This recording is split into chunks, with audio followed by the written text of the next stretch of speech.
Adakah amalan khusus agar mendapat anak saleh salehah? Mohon penjelasan tentang tradisi 4 bulanan, 7 bulanan, akikah dan marhaban. Tapi saya mau singkat saja gini. Ada amalan di Quran bagi orang tua. Kalau saya sebut orang tua, artinya berlaku untuk calon ayah dan calon ibunya. Yang diamalkan dalam fase-fase kehamilan. Contoh, Quran surah ke-7 ayat 189. Kemudian selanjutnya langsung dipraktekkan di masanya Imran. Imran itu dari keluarga Nabi Zakaria. Zakaria senasab dengan Nabi Yusuf. Nabi Yusuf anaknya Nabi Yakub. Nabi Yakub anaknya Nabi Ishak. Nabi Ishak anaknya Nabi Ibrahim alaihissalam. Imran menikah dengan Hannah. Hannah kemudian mengandung. Dan diabadikan kisahnya di Quran surah ketiga dengan namanya keluarga Imran, Ali Imran, ayat 35 sampai 37. Itu contoh amalannya. Baik, teorinya satu, dianjurkan bagi kedua orang tua itu untuk memperbanyak doa kepada Allah Subhanahu wa taala. Doanya minta agar dikaruniai anak yang saleh. Dalil spesifiknya Quran surah 7 Al-A'raf ayat 189. Falamma taghasyaha hamalat hamlan khafifa famarrat bi walamma athqalat da'awallaha rabbahuma la in ataitana salihah lanakunanna minasyakirin. Jangan teruskan ke ayat 191, khusus di ayat 190-nya saja. Perhatikan baik-baik, lihat.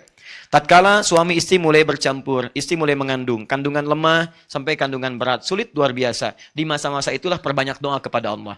Apa doanya? Silahkan umum, cuman kalimatnya minta agar yang terakhir anak yang soleh. Dengan kalimat Anda, misal, suami bermohon pada Allah dalam keheningan malam, Duhai Allah, di balik rasa sakit yang dirasakan oleh istri saya, ya Allah, dalam perjuangannya, mohon ya Rabb, ganti setiap sakitnya dengan lahirnya anak yang saleh dan salehah. Saya sangat bersyukur kalau Engkau kabulkan. Istri berdoa, ya Allah, saya ridho, saya ikhlas menanggung semua rasa sakit ini.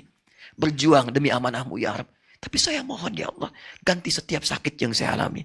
Setiap resah yang saya rasakan, mohon ganti dengan lahirnya anak yang saleh. Saya sangat bersyukur jika Engkau kabulkan itu. Dan doa perempuan yang tengah mengandung itu akan cepat sekali sampai kepada arsy dan dijawab oleh Allah Subhanahu wa taala. Boleh Anda berdoa langsung bernazar sekaligus dalam kebaikan. Seperti contohnya Hannah. Hannah menginginkan anaknya menjadi hamba yang dekat dengan Allah. Jadi kalau sekarang misal ahli tafsir, ahli hadis, yang ini tidak. Langsung jadi abidah, hamba dekat dengan Allah. Contoh Quran surah 3 ayat 35, paling kiri pertengahan. إذ قالت امرأة عمران ربي إني نظرت لك ما في بطني محررا فتقبل مني. Ingatlah, ingat itu artinya pelajari, pahami, ikuti kalau itu baik. Silahkan ingat, pelajari, pahami, ikuti kalau baik tentang kisah istrinya Imran. Kalau disebutkan dalam Quran kisah seseorang, tidak disebutkan nama lengkap ya kejadiannya kapan, artinya kisah itu bisa berulang di masa depan.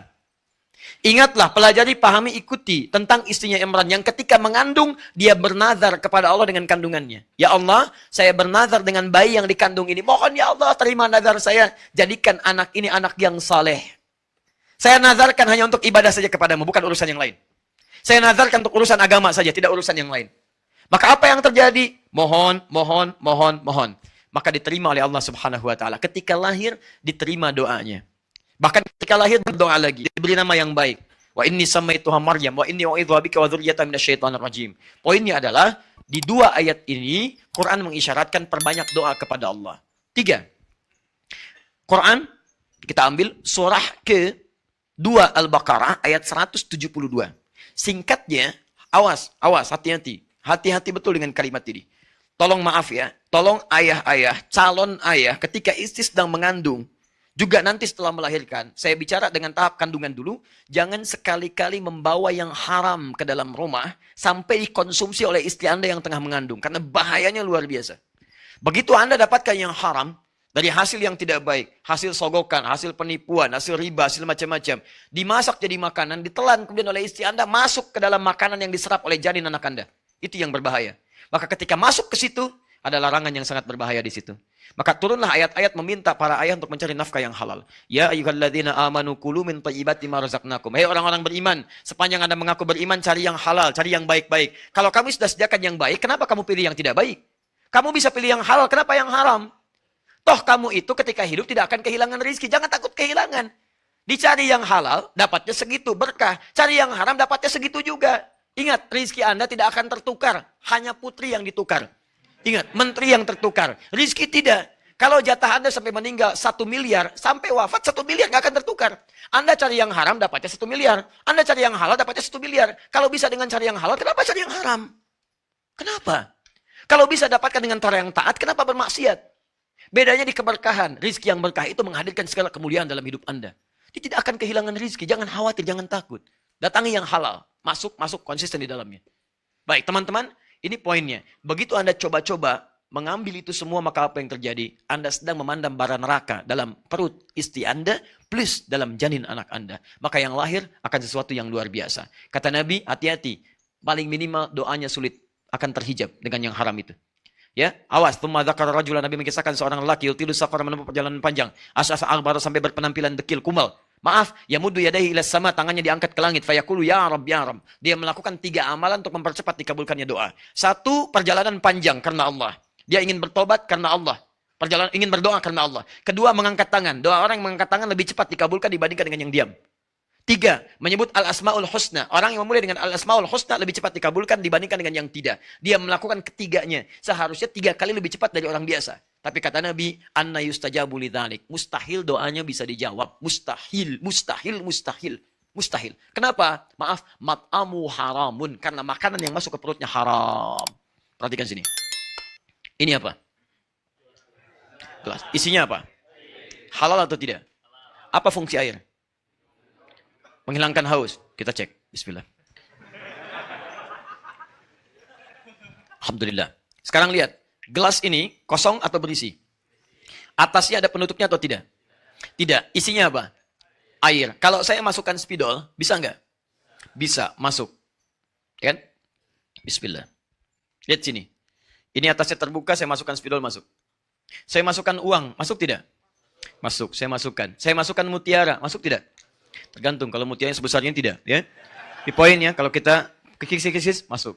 Sekarang persoalannya, lihat sini. Kalau saya tutup begini. Saya masukkan spidol, masuk tidak? Saya masukkan koin, masuk tidak? Seperti itulah orang yang bermaksiat di hadapan Allah. Ketika yang haram masuk dalam dirinya, maka akan ada sekat dalam jiwanya. Naqtas sauda. Kalau semakin banyak masuk yang haram, jadilah seperti ini. Bukan Allah tidak mengabulkan doanya. Jadi begitu diberikan mantul, mantul, mantul, mantul. Yang paling bahaya, kalau yang haram masuk kemudian menyebar dengan darah, jadi daging. Masuk ke telinga, turun Quran surah 6 ayat ke-25. Wa fi adhanihim waqra. Di telinga ada sumbatan seperti ini. Akhirnya apa yang terjadi? Begitu adzan berkumandang Allahu Akbar, balik mental. Gak bisa. Karena maksiat menutup pintu telinganya. Bahaya. As-salatu khairum minan naum. Berubah. An-naumu khairum minas salat. Tidur. Tidur. Padahal rumah dia samping masjid. Speaker ke sini ke rumah dia. Gak bisa. Gak bisa. Tapi yang haram, karena haram ketemu haram, nyambung. Konser musik, ada maksiatnya, ada jogetnya. Wah, 10 juta dibeli, tiketnya habis. Samping rumah, majlis taklim. Gratis. Ustaznya datang sendiri, nulis sendiri, ngapus sendiri, direkam. Ada sarapan paginya, gak datang. Susah. Samping rumah, susah. Kenapa? Karena perangkat hidupnya itu nyambung dengan yang sejenis, frekuensinya sama. Maksiat ketemu maksiat, taat ketemu taat. Karena itu kalau Anda jadi orang baik, Anda nggak akan nyambung pada maksiat. Nggak akan nyambung. Kata-kata Anda pasti baik. Ke tempat yang tidak baik nggak akan melangkah. Tapi kalau Anda jadi orang yang tidak baik, mudah mengeluarkan yang tidak baik. Kalau Anda mudah mengeluarkan yang tidak baik, cek apakah ada maksiat atau yang haram dalam diri Anda. Di setiap ayah membawa yang haram masuk ke janin istri, ke perut ibunya, istrinya, ke janin dikonsumsi itu yang paling bahaya.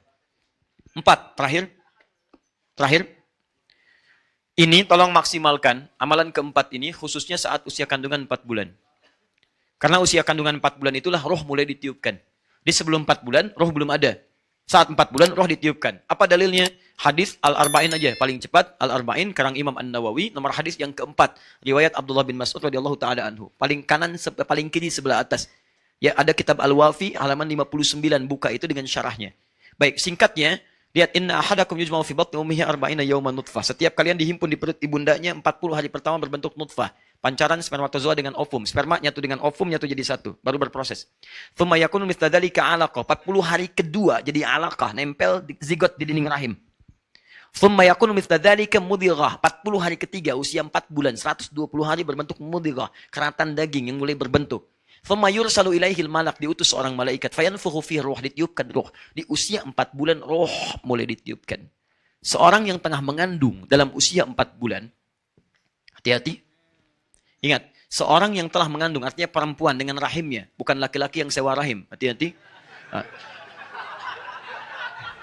Dia mengandung dalam usia 4 bulan, maka roh ditiupkan, ada roh di dalam kandungannya. Sudah masuk. Nah, kalau roh sudah masuk ini, maka sepakat para ulama, kedua orang tua ini mesti memperbanyak amal soleh. Karena setiap kegiatan yang soleh yang dikerjakan oleh ayah, khususnya ibunya, itu akan berdampak langsung kepada janinnya.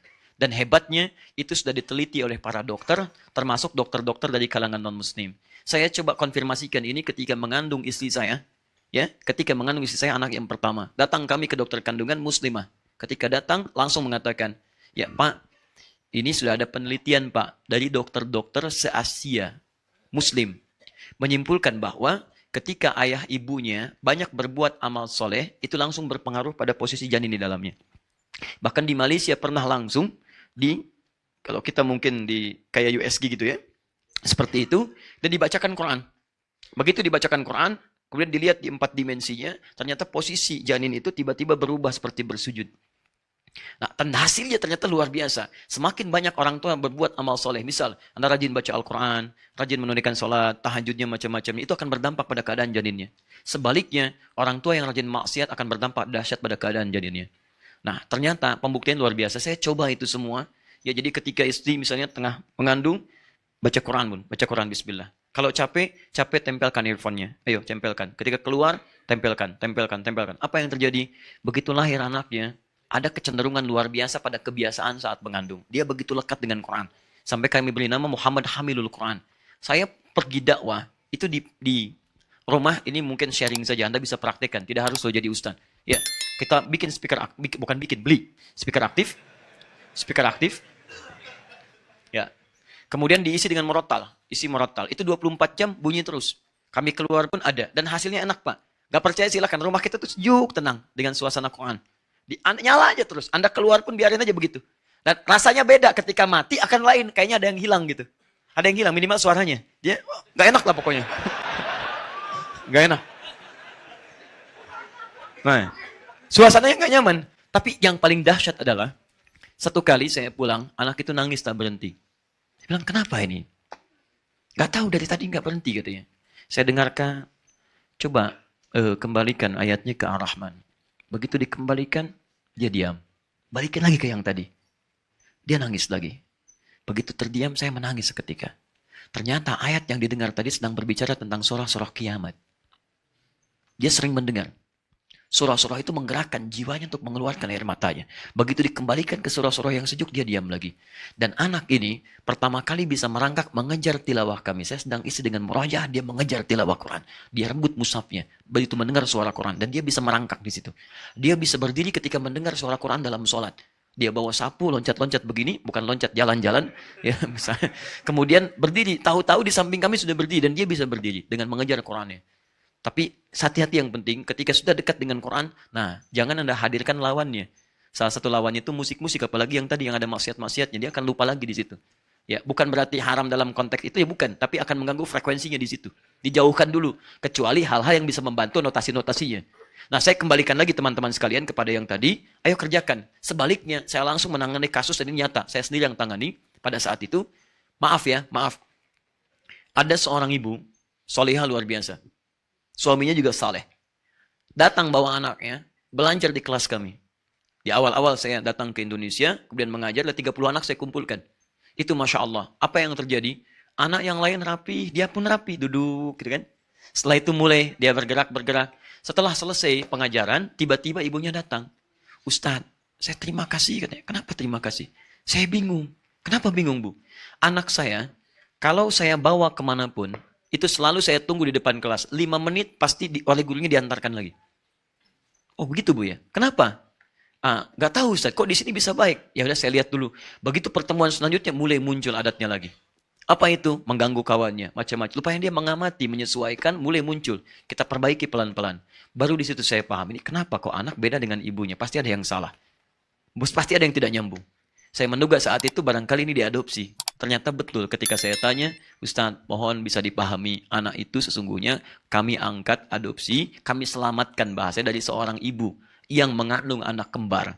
Dua-duanya kemudian diadopsi, satu oleh seorang artis, satu oleh kami. Kenapa? Kami selamatkan karena ayahnya suka mencuri, ibunya suka mabuk. Bahkan saat mengandung pun masih mabuk juga. Masuk yang haram yang terjadi, anaknya sulit luar biasa. Ya, jadi apapun bisa terjadi. Orang selang tarawih dia menyerang petasan. Dan bukan tanggung-tanggung, dia lemparkan di tempat orang sholat. Dia pergi, kan? Yang kena ibu bapaknya. Itu nyata. Betul, datang macam-macam lah gitu. Nah, itu masih kecil, Pak. Bakatnya di situ. Kecil ya. Nah, itu yang kita arahkan tuh. Ya, kita arahkan pelan-pelan. Tapi itu tidak mudah mengeluarkannya karena yang haram mesti dikeluarkan lagi. Keluarkan, masuk yang halal, yang baik. Dan itu tidak mudah. Begitu masuk yang baiknya, haram mulai keluar, nah pelan-pelan dia mulai berubah. Disitulah teman-teman sekalian, jadi itu diantara amalan-amalannya. Nah, orang tua kita dulu sangat singkat. Hei, kalau kamu mau anaknya laki-laki nanti lahir misalnya baik, baca surat Yusuf. Kalau perempuan soleha baca surat. Nah, yang dimaksud baca itu, kalau bahasa orang tua kita pelajari, bukan cuma dibaca. Pelajari surat Yusuf, bagaimana Nabi Yakub merawat Yusuf, memperhatikannya, kemudian memberikan hal yang luar biasa kebutuhannya. Nanti kalau lahiran laki-laki, rawatlah seperti Yakub merawat Yusuf. Jadilah kemudian anaknya akan seperti itu, nilai kebaikannya, walaupun tidak jadi Nabi. Kalaupun Anda nanti lahir perempuan, rawat seperti Bapak Ibu Maryam merawat Maryam. Baca surat Maryam. Bagaimana kasih sayang Bapak Ibu kepada Maryam. Bagaimana Maryam dititipkan pada seorang guru yang saleh. Bagaimana Maryam dibuatkan rumah tempat yang bagus menjadi mihrab. Itu yang dilakukan. Nah, kita tuh salah paham. Ya, yang dibaca itu saat kandungan bukan dipelajari, dibaca. Gitu kan? Anda kalau cuma baca nggak paham, sampai kiamat kurang 2 hari nggak akan jadi. Akan begitu aja. Loh, kok saya baca Yusuf yang keluar Maryam? Misalnya kan? Nah, itu bukan itu maksudnya. Itu jadi salah paham di situ. Ya, maksudnya adalah pelajari itu supaya saat nanti lahir apapun jenis kelaminnya maslahat buat Anda. Anda tinggal mendidik sesuai dengan konteks suratnya. Jelas sampai sini?